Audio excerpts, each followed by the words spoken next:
Hello and welcome to a very special edition of the Immigrant Weekly, where we are dedicating this episode to the late Chadwick Boseman.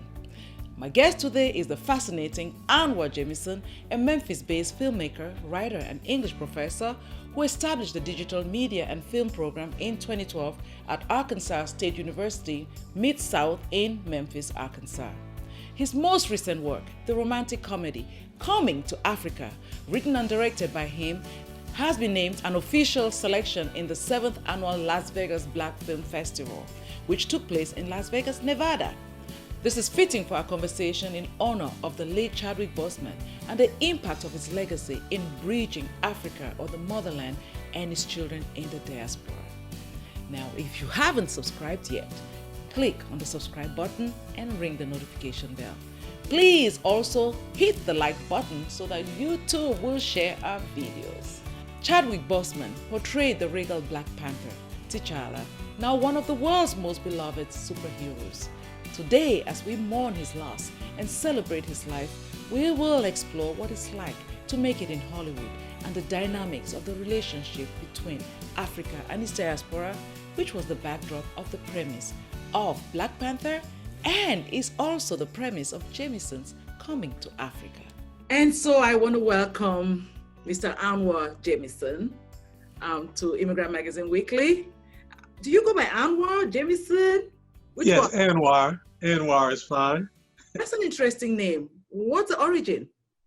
I was named after Anwar Sadat, who used to be the president of Egypt. So my father admired him. I was born right around that time when he was doing a lot of the things that he was doing to win the Nobel Peace Prize. So my father named me after him. Oh, God bless your father for naming you, because now you just reminded me of one of our heroes from Africa, right? Yes. Well, now I'm speaking to my brother right here. Yes. I'm really excited about your movie, Coming to Africa. We're going to talk a little bit about that. But first, I wanted us to give some honors and pay homage to our brother Chadwick Boseman, who unfortunately passed away at such an early age, 43. How are you feeling about that? It was a huge loss. He meant so much to American cinema as far as the archetype and the role that he has stepped into, the shoes that he was filling. We only get real African-American leading men who ascend to a certain position every so often, who are allowed to play those roles and do it with such dignity. And he was really in that tradition of Sidney Poitier and Harry Belafonte, and obviously, most recently, Denzel Washington, and that's what the comparison was most recently, but he is greatly missed. And a lot of times as African-Americans, we depend on those film images when we didn't have a literal superhero such as Black Panther. Some of those roles served as the superheroes and the characters that young kids could look up to and aspire to be. And he was definitely filling those shoes well, so he'll be greatly missed. That's just amazing. That's an amazing comparison that you've given. I never thought about it. I mean, think about the Sidney Poitiers, the Harry Belafontes, and all these people that you just named. To be so young and to be that impactful, wow, that is really something. Now, I want to ask you about, and I know you saw the film. If anybody has not seen the film, I don't know where they might have been hiding, under what rock. They just need to crawl out and join the rest of us. What about bringing the diaspora and Africa in such a monumental way? What impact do you think that has on the psyche of Black people in the world? That had a tremendous impact because it's an ongoing conversation. When we grow up in America, often we either romanticize Africa as, a fantasy land, or we just fall victim to the negative stereotypes and the portrayals that we get. And so often we don't get those realistic conversations about where we fit in the diaspora. There's always those questions. And how will they view us? They don't accept us or look at us like brothers, and they hate us, we hate them. It's always these conversations. And in a movie of that magnitude, to be able to open up some of that dialogue and have the character who was played by Michael B. Jordan, but being from Oakland and having his perspective and some of the conversations that played out inside of a movie of that magnitude was great to open that dialogue and really give people something to look at that they could take and say, okay, maybe now Wakanda is a mythical place, but what else is going on in Africa that's real and tangible that I can hold on to? So I think for a lot of people, the pride people felt seeing that movie, I think it opened up real dialogue and caused some people to want to travel to Africa or just learn more about it, or learn more about those things based on what they saw in that movie.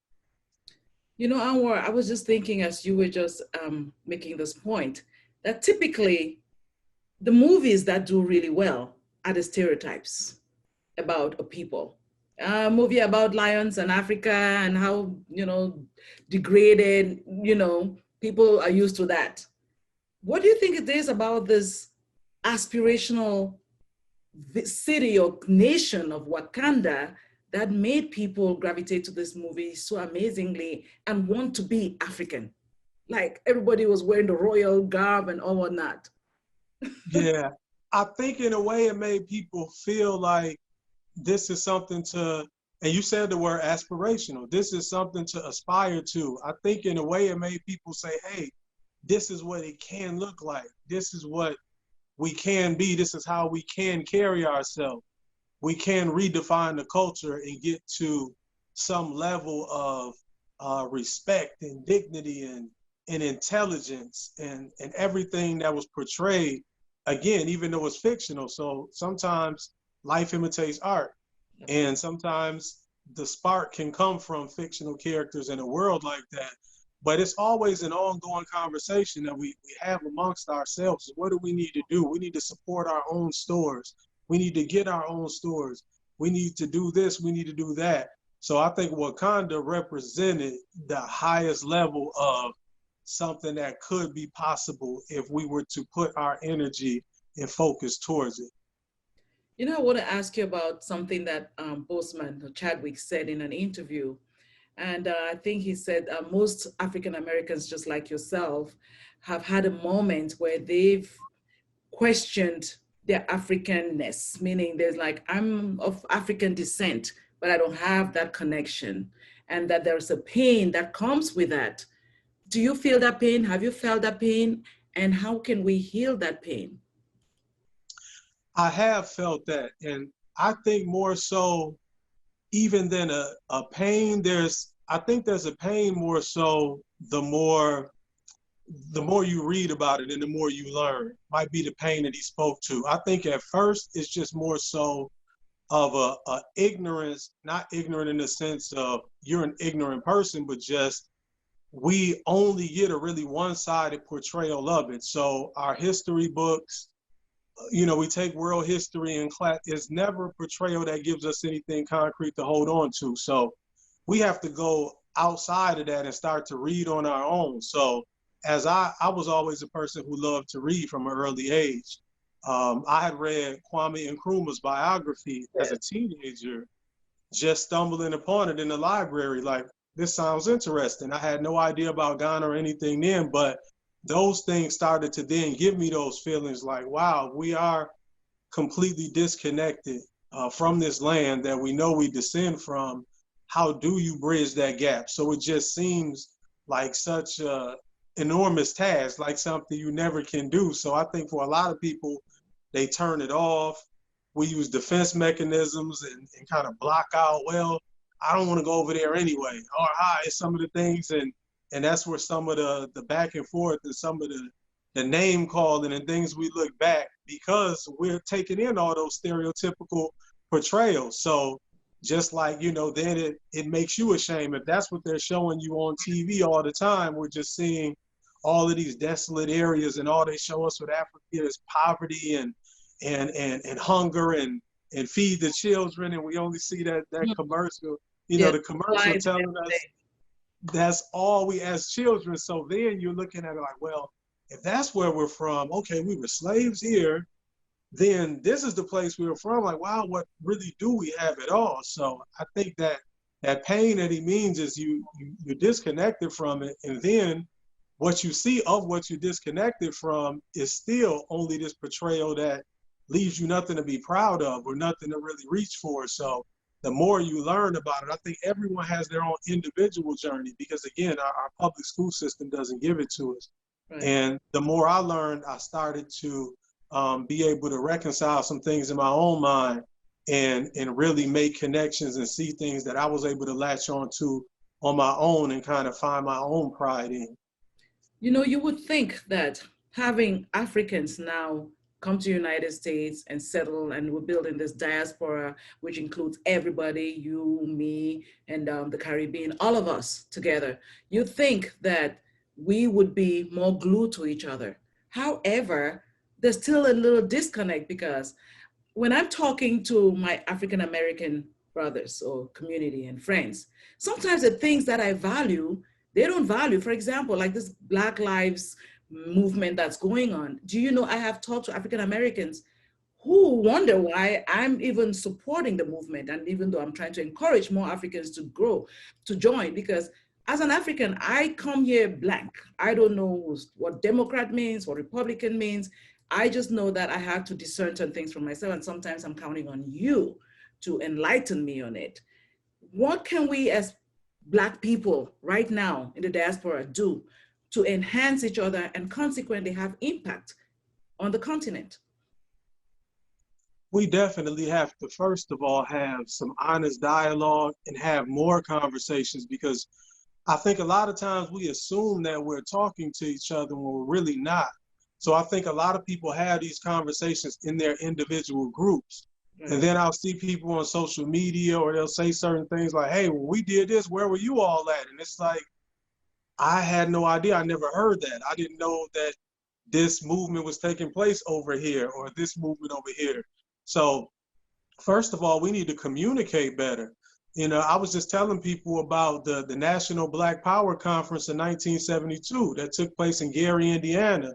And that's never talked about. You know, I had to hear about this in a PhD level class about heritage studies. I'm like, why is this never mentioned? And people like Jesse Jackson and Al Sharpton were there. There are people who are alive that were there, but they took it upon themselves to have a conference with the Black elected officials, celebrities, Black leaders, Black nationalists who usually were clashing with the elected officials, and everybody made an effort to get under one roof, thousands of people, to draw up an agenda that we can still go back and look at. And I think we really need something of that magnitude. I think we need people who have these large voices to draw everyone in. So it'll be people like yourself, all the way up to the people on the biggest networks we have, all the way up to aspiring vice presidential candidates, you know, everyone who is Black or considered Black in this country or wherever you come from. I think first we have to all have a conversation, because how can we go to Democrats and Republicans or whoever else and tell them what we want when we haven't even discussed amongst ourselves what we want yet? So we have to have those conversations, I believe, and the more we don't have those conversations, it turns into arguments, and somebody over here who has an opinion and this person. Let's try to come under one roof like they did before. And now we have virtual capabilities like we're doing now. Exactly. So you don't even literally have to be under one roof. But I think we have to come to some kind of common. It doesn't mean anyone has to give up their own nationality, their own religion, their own culture. Keep all of that. That's what makes us great. We're so diverse. We are not monolithic. But we still need to say, hey, we need something in common that we can come up with. And then I think it will help amongst the spectrum of everything we deal with. That is just so amazing. Now, you kind of like Chadwick or the movie, the Black Panther, you are doing your own way. And you and I sitting here having this conversation is testament to what you just talked about, having dialogue and coming to an agreement about what is important to us. I want to talk about a little bit about your movie as well, because there's some synergy there, right there with what's going on. And unfortunately, our brothers passed, and now we're having this conversation, which is important. So your movie is about coming to Africa. Yes. It was a coming to America. As Yes. we're coming to Africa, what inspired you to tell the story from that perspective? I had been planning to visit Ghana for a long time. As I mentioned, I read Kwame Nkrumah's biography when I was very young, but it was just, another book to me. I read about a lot of people who were notable.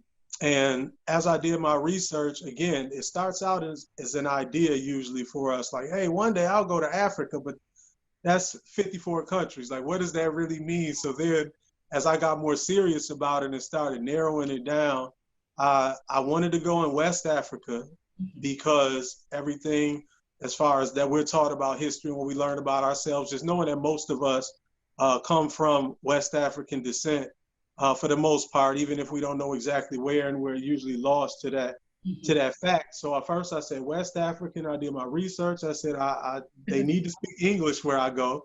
I didn't want to walk around with a translator. So as I started researching countries, I kind of locked in on Ghana just from what I read about the culture, how nice the people were and how respectful and all these great things. So as luck would have it, my cousin, who's a co-star, also one of the producers in the film, he happened to take a trip to Ghana. So completely separate from what I thought, he actually did it.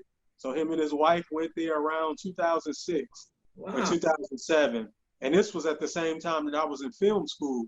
So he told me about his experience when he got back, and they started putting something concrete in my mind that I felt like I could see. So then I started looking at pictures, and he had video, and he had things that they had over there. So I just started thinking, how can I take this and inspire people to want to get this same experience I have? Because everybody's not going to go out and do the research and read the books that I read. But when I would show people pictures of Ghana, like, look, this is a nightclub in Ghana. Like, what? That's a club? Like, no, that's in Africa. And I was getting this reaction, and I saw how amazed people were every time I just showed them pictures of regular city life. And I said, wow, what if I could, in the context of a movie, give people this feeling, times 100. And then Coming to America is such a impactful movie. It's, one of the amongst African Americans is hands down, if you ask people what's their favorite movie, it's going to come up, with most people. It's going to be top 5 of all time. So that movie made me say, what if we played off of that and had 2 characters going the opposite way, and having this experience where they're having to get used to the culture and don't know what to experience. And that's when the idea kind of formed in my head, and I started to put it together. So I definitely named it Coming to Africa on purpose, to play off of that title so that you get the impression right away, like, oh, the other way. Exactly. And then I built it from there, and it came together, and I'm really proud of how it turned out. I mean, that is so interesting. How was your experience in Ghana? Was it everything you experienced? What you thought about? Were you shocked? I didn't really have, I didn't know what to expect really going over. You can tell yourself in your mind, you think you know what you're going to expect, but you don't really know. So I can say it definitely exceeded my expectations. It's just when I got there, my main thing was, which I wanted to come across in the movie, because there are so many stereotypes in there, we don't know what to expect. We don't know what the hotels will look like, or what the roads or traveling on the road will actually be. I just wanted to see what city life was really like, the simple things that we do here. And then when I got there and started to eat the food and see the hospitality of the people and how respectful everyone really was, it really showed me, it really reminded me of some of the stories that our moms and grandmothers tell us about growing up in the South in America years ago, how it used to be in the 40s and the 50s and the 60s, when people still really had that respect and everything. There were really no interstates and all this technology, so people really were a lot more close. And Ghana reminded me of that. And I just fell in love with it, and the music and everything. It was just a whole mood, as they would say, the music and the food and the weather. And everything just put me in the mood, and I just had to laugh when I left. I was like, I don't know what I'm going to eat when I leave. I was almost depressed that I had to come back to America and eat our food, because welcome back. after that, I didn't want it. I'm not going to say anything about your food. Your food is good. You know better now, right? Right, but when you say fresh and Yes, organic, that was the key thing. yes. You know, we talk about preservatives and we talk about all the stuff that goes in our food and we try to eat as healthy as we can, but when you get over there, it just, you don't have to, you feel the difference, you know, sitting on your stomach like, wow, this is organic. You When know, you now this when you is fresh. hear our children, children of African immigrants who bombard us and say, oh, we only eat this, oh, we only eat that. They want to eat their hot dogs and their burgers, what they perceive as their food. And we're here cooking all the stews and jollof rice, which you probably had, all the Yes. stuff. And they're like, no, I don't want to eat this. You see? You just tell them. Yeah, right. So it's funny how that happens, right? Yeah. Because when I got over there, I couldn't get enough. I really, really, really hated the fact that I had to leave it. So we don't have Ghanaian restaurants that I found here where I stay in Memphis. There's an Ethiopian restaurant and it's good, you know, it's different. It's a completely different food, but as far as some of the things, I try to use it as a substitute to get close. Don't worry. And that's why we need to start working together as people of Africa. Let me ask you this question. So you do know that in 2018, the president of Ghana, President Nana Akufo, did the year of return. Did that Yes. impact you in any way? And what do you think about that in terms of how we are reconciling and what that could mean for more, leaders to do, especially for African Americans? Yeah. It was not something I was aware of at first. So I had been planning to do this movie for years, Okay. at least 7, 8 years, long before this. And I had a situation where I would think I was getting close, like we might be able to do it this year, and it wouldn't happen. Right. And I say, okay, maybe we can do it next year, and it wouldn't happen. So when the year of return came around and everything lined up for 2019, I said, this was the way it was meant to happen. So to be over there during the year of return and shooting the movie and then being aware of it, I think it was definitely a great initiative. It brought a lot of people over there. It made a lot of people more aware of Ghana and the continent as a whole. And I'm just blessed that my movie fell right in the middle of that year. I had a chance to actually go back in December and do a little publicity. And I just wanted to get around a bit more when we weren't working, because when we were shooting, we were shooting. So we didn't get to do a lot, and got to go over there and attend some of the festivals and attend some workshops and film workshops and do some networking. And so year of return was great. And I really think more countries in Africa should do something similar and try that, because it did bridge that gap for a lot of people. And there's just been an explosion online. There's different YouTube channels that have popped up, and just based on, relocating to Ghana and telling people this is what to expect. So I think it was a really wonderful thing that took place. Was it like a spiritual healing for you and for others, do you think? It was just getting there, because it's surreal. I can't even describe it. When you get Sure. there, it's just like, I'm really here. I'm in Africa. You're like, words can't really describe. So it's definitely spiritual, because then you get to see, people can tell you, oh, we're not this, we're not that, these people are not. But when you're interacting with people, when you're around, and you get to see the things that they couldn't strip from us, the things that do remain, the similarities we do have, that bridge time and bridge geography and all of this, you're like, wow, yes, these are our people. We do this similar, we do that similar. So there's certain things that don't have to be taught or read about. When you touch down there, I challenge anybody who questions the validity. Oh, Africa, you say there are people, these not our people, they don't. You go there and say that in somebody's face who reminds you of your mom, or reminds you of your aunt, or your best friend. You start to just really feel like family. And it is a spiritual awakening, just being there, just moving around. That's awesome. So let's talk about your movie and who you want to see this movie. I saw the trailer. I loved it and I can't wait. Someone tell me a little bit about the cast and what the story is about and why I should see it and where I can see it. Because I didn't. Okay.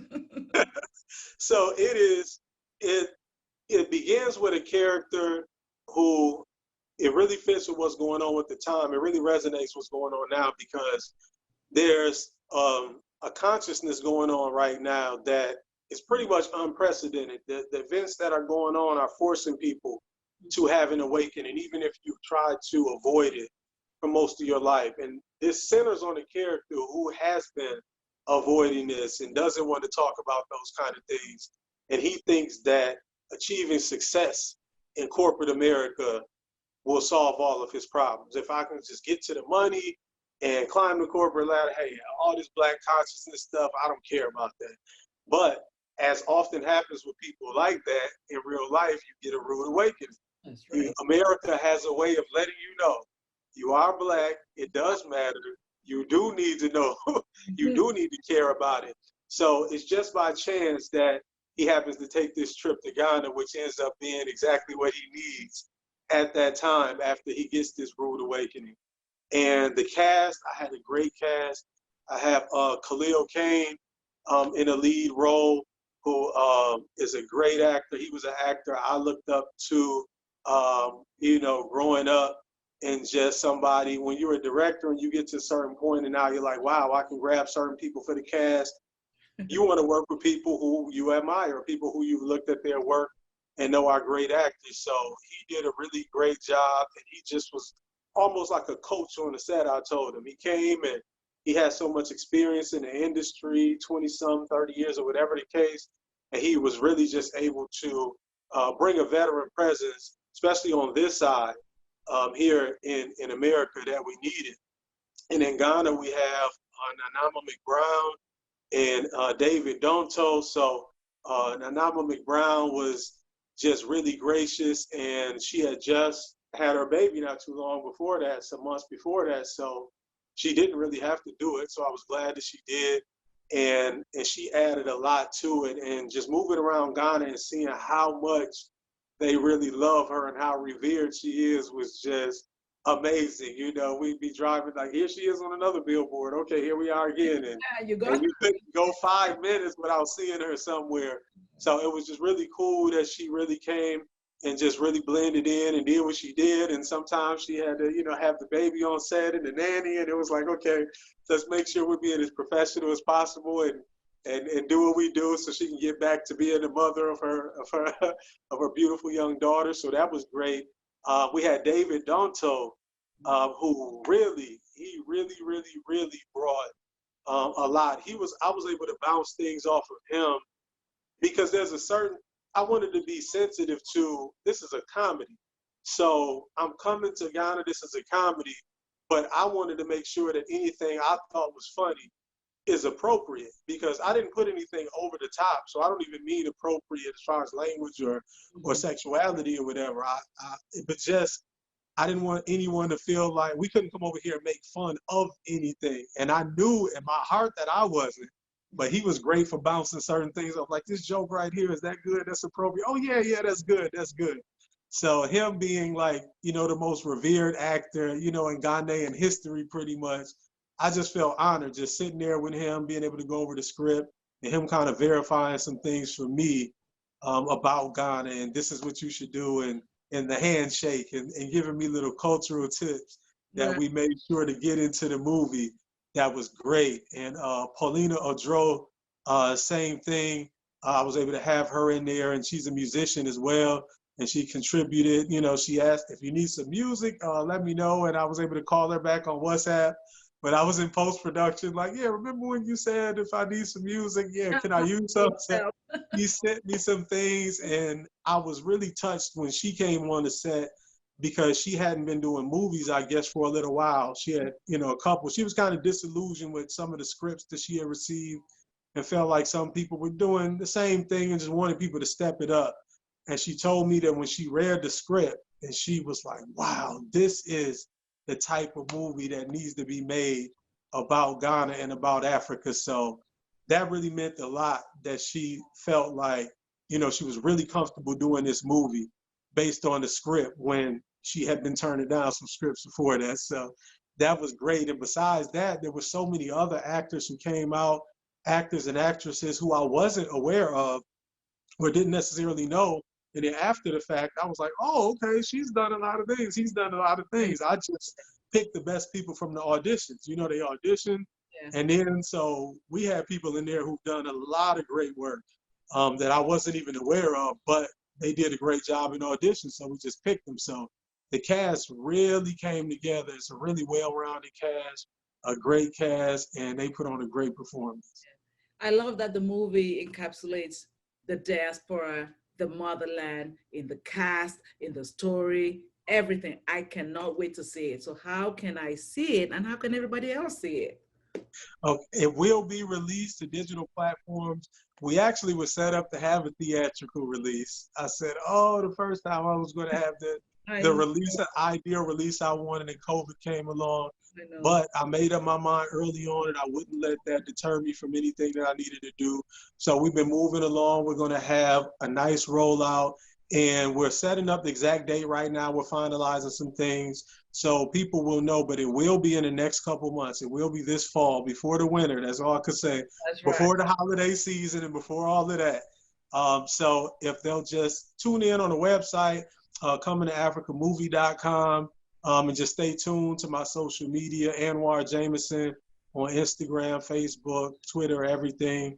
And just stay tuned for the updates, but it will be in the next couple months, and the exact date will be coming out really soon, but it will be on digital platforms such as Amazon, Apple TV, Vudu, and did I say Amazon, Apple TV, Vudu, and Google Play to start out, and others as well coming behind that. So just stay tuned for the news, and you will be able to get to it really soon. And we're still hoping. We had a premiere that was supposed to take place in Ghana July 17th, but COVID shut that down. So we are still looking for it now. The borders just opened back up in Ghana. The theaters still haven't, so we're waiting to hear the news. So we're hoping to still do something special for Ghana in the theaters really soon as well, if they open back up. So I have my fingers crossed for that. Well, I have my fingers crossed for you as well. And you know what? You can do it. Everybody wear their mask and, yes. and have that premiere. There's so much going on: social injustice, racism, COVID. We need a little bit of happiness. We need something to celebrate, romantic comedy and all. I'm all about that. So I can't wait to see it. I will book my spot. So thank you so much for joining me. And I can't wait to have a sequel to Coming to Africa. Maybe you have that in mind. That would be phenomenal. It is definitely in mind. And thank you very much for having me. Maybe we'll have to get you a role in that. If we do a sequel, we'll have to talk about that. Well, let's talk after this. Thank you, Anwar. I appreciate you so much, brother. And here we are. Like we said, it's time for diaspora to get together, talk together. You're my brother. I'm your sister. You went to Ghana. You represented all of us. Chadwick did his thing. What do we say? Yeah. May he rest in. Rest in power. Rest in power. Rest in peace. Yes, Chadwick, this is for you, brother. Thank you. Yeah. And see you next time. Thank you. See you, sister. Thank you very much. You're welcome. Take care. Well, we've come to the end of our show, a very special edition dedicated to the life and legacy of the late Chadwick Boseman. I hope his life inspired you just as much as it inspired me. I hope you had a great time with my guest. I hope you felt enlightened and determined to go out there and live your lives. I would love to hear from you. I would love to hear your thoughts on our discussions. So please share them in the comment section of this video, and be sure to follow me on Twitter and Instagram at Anchang, and like us on Facebook, The Immigrant Magazine. See you next time on Immigrant Magazine Weekly on TIMTV.